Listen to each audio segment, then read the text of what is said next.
او بیٹا جا بیٹائی بیٹتے وسئی نور مجھ تو پہنچایو۔ عبداللطیف بٹائی رحمۃ اللہ علیہ برصغیر کے عظیم صوفی شاعر، درویش اور مبلغ تھے، جنہوں نے اپنی شاعری اور نعتیہ کلام کے ذریعے انسانوں کو محبت، امن، احسان اور اللہ اور اس کے رسول صلی اللہ علیہ وآلہ وسلم کی اطاعت کا پیغام دیا۔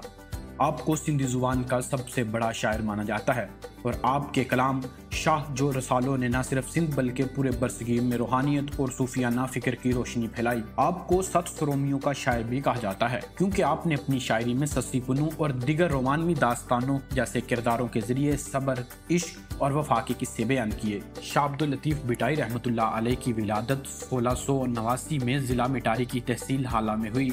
آپ کا تعلق ایک معزز اور علمی گھرانے سے تھا۔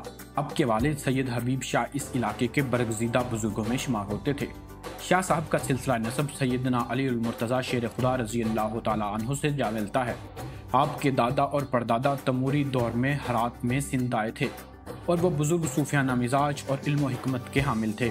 انہی بزرگوں کی نسل میں شاہ عبداللطیف بٹائی رحمۃ اللہ علیہ پیدا ہوئے، اور ان کے کمالات نے سندھ کی دھرتی کو منور کر دیا۔ کہا جاتا ہے کہ شروع ہی سے شاہ صاحب کے چہرے پر نور اور باتوں میں سکون نظر آتا تھا۔ روایت ہے کہ جب آپ مدرسے گئے اور استاد نے الف پڑھایا تو آپ نے فرمایا، الف ہی تو سب کچھ ہے، باقی سب اسی سے نکلتا ہے۔ گویا بچپن ہی سے آپ اللہ کی وحدانیت اور اس کی حقیقت کو سمجھنے لگے تھے۔ شاہ عبداللطیف بٹائی رحمۃ اللہ علیہ نے قرآن، دینی علوم، فارسی اور عربی پڑھی، لیکن اصل علم آپ نے لوگوں کی زندگیوں کو دیکھ کر حاصل کیا۔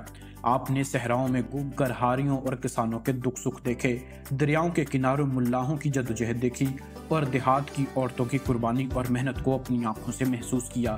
یہی وجہ ہے کہ آپ کی شاعری عام انسانوں کی زندگی سے جڑی ہوئی ہے۔ شاہ عبداللطیف بٹائی رحمۃ اللہ علیہ کی زندگی نہایت سادہ تھی۔ وہ محلوں یا دولت کی بجائے لوگوں کے درمیان رہنا پسند کرتے، اکثر مراقبے اور ذکر میں مشغول رہتے۔ ان کے پاس آنے والے سکون لے کر جاتے۔ ان کا کلام آج بھی دلوں کو وہی سکون بخشتا ہے جو صدیوں پہلے لوگوں کو ملا کرتا تھا۔ 1752 میں آپ 63 برس کی عمر میں بھٹ شاہ میں اس دنیا سے رخصت ہو گئے۔ آج بھی بھٹ شاہ میں آپ کا مزار لاکھوں عقیدت مندوں کا مرکز ہے۔ ہر سال آپ کا عرس عقیدت، محبت اور صوفیانہ رنگ میں منایا جاتا ہے۔ شاہ عبداللطیف بٹائی رحمۃ اللہ علیہ کی تعلیمات ہمیں سکھاتی ہیں، اللہ سے محبت انسان کو زندہ رکھتی ہے۔ رسول اللہ صلی اللہ علیہ وسلم کی سنت پر چلنا اصل سعادت ہے۔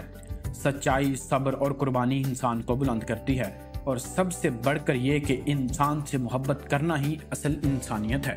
شاہ عبداللطیف بٹائی رحمۃ اللہ علیہ محض ایک شاعر نہیں تھے، بلکہ ایک صوفی، درویش، عوام کے رہبر تھے۔